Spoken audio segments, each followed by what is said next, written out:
expectativa con el nuevo gobierno del presidente Biden en los Estados Unidos, especialmente para nosotros, tiene que ver con la inmigración. ¿Qué tanto nos puede beneficiar? Porque había una gran expectativa con el gobierno de Obama que no se cumplió. Y esta vez tal vez las cosas hayan cambiado lo suficiente de manera favorable. Por eso hemos invitado al abogado experto en legislación de inmigración, Héctor Benítez Cabañas, Héctor Benítez Cañas, para que nos explique un poco esta situación. Pero hablemos primero de las vacunas para los inmigrantes ilegales. Antes se decía que no podían ser vacunados y ahora sí. ¿Cuál es el fondo del asunto desde el punto de vista legal? Mira, la realidad es que no existe una limitación desde el punto de vista legal actualmente para que ninguna persona que se encuentre en este momento en los Estados Unidos, indistintamente de su condición migratoria, pueda recibir vacunación. Yo entiendo pues que es lógico que todas aquellas personas que hacen vida o tienen residencia habitual bajo cualquier contexto migratorio, los Estados Unidos, sobre todo por supuesto los ciudadanos, residentes legales permanentes, etcétera, puedan sentir algo de molestia porque probablemente no están teniendo ellos el acceso a las vacunas y estamos en una situación de pandemia que de alguna manera causa una especie de estado de necesidad o que cada quien quiera vacunarse a tiempo. Pero lo cierto es que no existe hasta este momento ninguna regulación que prohíba que cualquier persona, indistintamente de cuál sea su condición migratoria, pueda recibir las vacunas siempre y cuando se encuentre dentro de los planes del esquema de vacunación que ha venido de alguna manera regulando el CDC, que sería el Centro de Control de Enfermedades de acá de los Estados Unidos. Te planteaba fuera del inicio de la grabación que al inicio de la pandemia pues se habían girado unos instrumentos legislativos tratando de dar una respuesta bastante expedita a lo que era el problema de la pandemia, lo que se avecinaba, con la creación de dos leyes. Una era conocida como el CARES Act, me gustaría dar el nombre, pero bueno, aparte de que está en inglés, es un nombre bastante amplio, y el otro era la FFCRA, ley, que en este caso sería el Families First Coronavirus Response Act. Estas leyes, ¿qué es lo que vinieron más o menos a tratar de incentivar y a establecer? Vinieron a dar el contexto legal para que se pudieran desarrollar y se pudieran fondear lo que eran la disponibilidad del dinero suficiente para que toda aquella persona que necesitase atención médica en centros hospitalarios, necesitase el acceso a pruebas de coronavirus en cualquiera de sus esquemas y que posteriormente lo previeron en la ley, aunque todavía no se había dado, necesitase el acceso a la vacunación, pues también las recibieran esos términos. Esas leyes, ninguna de esas dos leyes, y no he visto instrumentos posteriores que así lo establezcan, han establecido ningún tipo de limitación desde el punto de vista migratorio para que las personas que están haciendo ahorita vida o residencia habitual en los Estados Unidos puedan recibir la vacunación.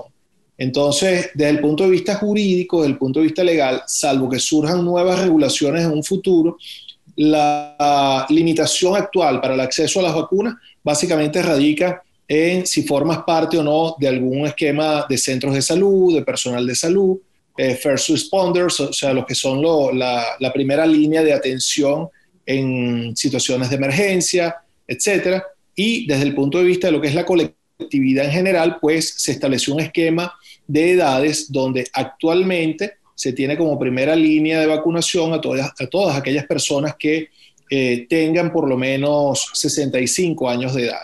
Entonces, conforme a la regulación. El médico y paramédico, ¿no? Disculpe. Digo, y el personal médico y paramédico también. El personal médico, paramédico, ahí sí no importa en ellos la edad, siempre y cuando tenga la condición de personal médico y paramédico. Bueno, y partimos de la base de que cuidando a los demás, pues nos cuidamos nosotros también, o cuidándonos nosotros, cuidamos a los demás. Es un juego siempre en favor de los demás, ¿no? Correcto. He visto que han habido algunos intentos de algunos alcaldes de ciudades, alcaldes de condado, etcétera, en tratar, obviamente, con la mejor intención de preservar lo que es el acceso a las vacunas para los residentes de sus ciudades o de sus condados, pero digamos como que no han tenido, hasta el momento, hasta donde yo tenga conocimiento, no han tenido, digamos, un un resultado exitoso porque, reitero, estamos en el contexto de unas leyes federales que de alguna manera son las que están regulando lo que es la determinación de quiénes acceden o no al tema de las vacunas. ¿Okay? Por eso no creo que se estén enforzando ningún intento de regulación local o de condado. Muy bien. ¿Qué tanto nos beneficia el proyecto de ley del presidente Biden en relación con los inmigrantes? Mira, el proyecto del presidente Biden tiene cambios estructurales, tanto de concepto en el trato hacia los inmigrantes, en cuál es la visión, como desde el punto de vista del acceso a la disponibilidad de visas y además el reconocimiento de lo que serían una muy alta cantidad de población que está haciendo una vida desde hace muchísimos años en los Estados Unidos y que hasta el momento no ha gozado de un pase a la residencia. En términos generales, de entrada, pues él plantea el acceso directo a la residencia para todas aquellas personas que son beneficiarias, por ejemplo, del programa DACA, dentro de los cuales se contabiliza que son alrededor de unas 700,000 personas aproximadamente. También se incluye o se plantea la inclusión para ese fin de todas aquellas personas que estén ostentando la condición de TPS, que sería una protección temporal del estatus, de los cuales no son muchos los países que gozan de ese tipo de beneficios, como Haití, Salvador, Honduras, etcétera, y que actualmente se está planteando la incorporación o extensión de ese tipo de programas hacia la comunidad venezolana. Pero dentro de esos cambios de concepto, como te lo estaba planteando, hacia cómo se mira al inmigrante, por ejemplo, de entrada está el reconocimiento de que el inmigrante efectivamente es una persona, es un ciudadano, aunque no lo es de los Estados Unidos, pero se eliminan, por ejemplo, expresiones como se le dice en inglés alien, ¿okay? Que vendría a ser básicamente una suerte de extraterrestre. Entonces usted es un alien a los efectos migratorios de los Estados Unidos, se le considera un extraterrestre. La propuesta está más o menos llevando adelante ese cambio de concepto, donde ya se hable, en lugar de alien, se hable de no ciudadanos de los Estados Unidos desde el punto de vista migratorio. Se amplían o se proponen ampliar lo que son las formas de protección a quienes buscan asilos, de alguna manera establecer desarrollos tecnológicos para el abordaje de todas aquellas personas que están llegando a través de la frontera sur de los Estados Unidos, básicamente con México, que es lo que, digamos, es la parte álgida o el drama que se está viviendo verdaderamente desde el punto de vista migratorio. En fin, hay, digamos, una forma o un planteamiento a través del cual se está buscando regularizar a cerca de 11 millones de personas que han estado en condiciones de ilegalidad, que han estado en condiciones de programas atacados como el DACA, de programas atacados y que se han rescindido, como el TPS a través de la administración del presidente Trump, y que de alguna manera se han logrado preservar a lo largo de estos años por acciones judiciales ante cortes federales llevadas adelante a través de organizaciones migratorias que están en defensa, pues, de todas aquellas personas que tienen necesidades y problemas migratorios graves. ¿En 8 años se podría obtener la ciudadanía en los Estados Unidos para estas personas? Si eso se aprueba en los términos que están hablando, sí, porque se habla primero de que hay circunstancias en que algunas personas van a optar por una especie de residencia temporal o condicional. Ya tenemos experiencias similares, como por ejemplo con los ciudadanos, las personas que acceden a algunos tipos de visas de inversión, que obtienen residencias temporales. Entonces, aquí se está planteando una suerte de que la persona también tenga la opción de tener una residencia temporal, convertirla posteriormente a una residencia definitiva y de ahí la obtención de la ciudadanía. Es decir, el primer paso sería a los 5 años, al obtener la green card. El primer paso, no, fíjate lo siguiente, se habla de la obtención inmediata de la residencia temporal que vas a tener con ella 5 años. ¿Okay?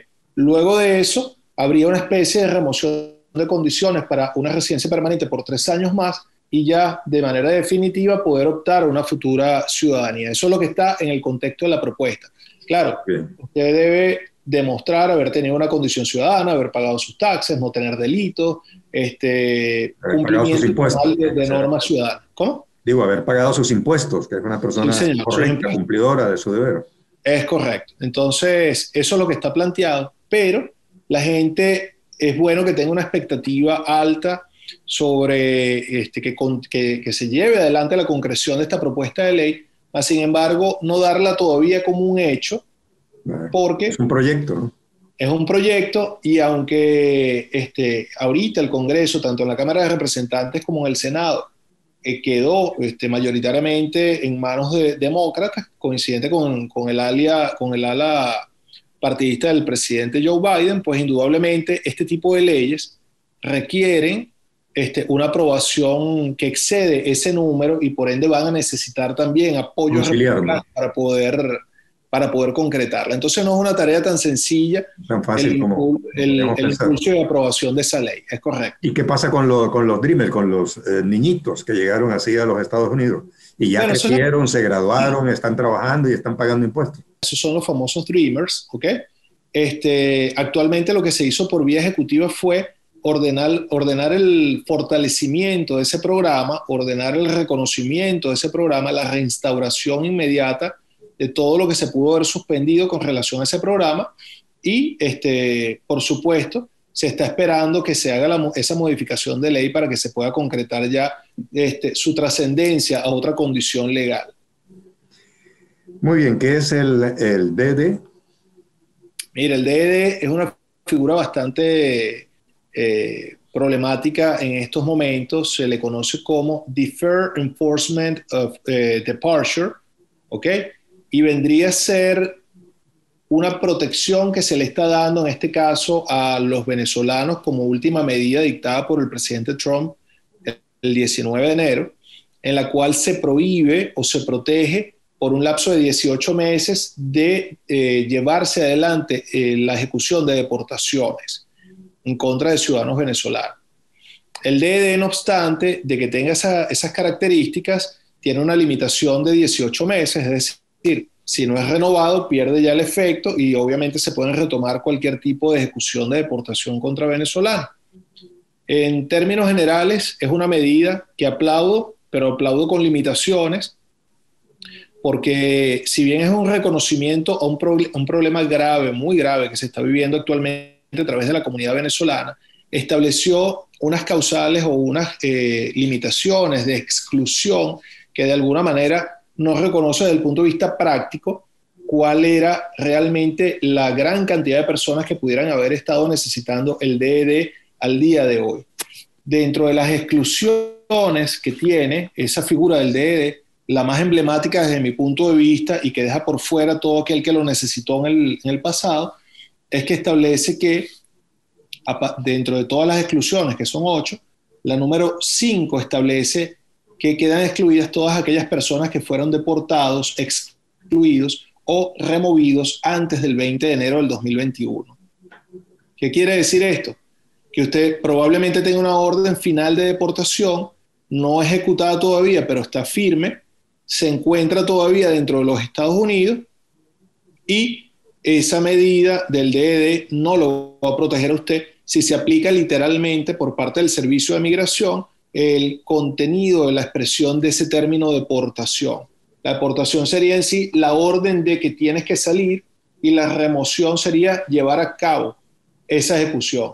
Cuando hablan de deportación y hablan de remoción, entonces me están englobando a todas aquellas personas, todavía fuera o no de los Estados Unidos, que tengan una orden final de deportación. Entonces, por eso es que te planteaba que el aplaudo me parece un reconocimiento espléndido de la problemática venezolana, pero no protege al grueso de venezolanos que realmente ameritaba una medida de esta naturaleza para evitar la ejecución de una deportación en los próximos meses.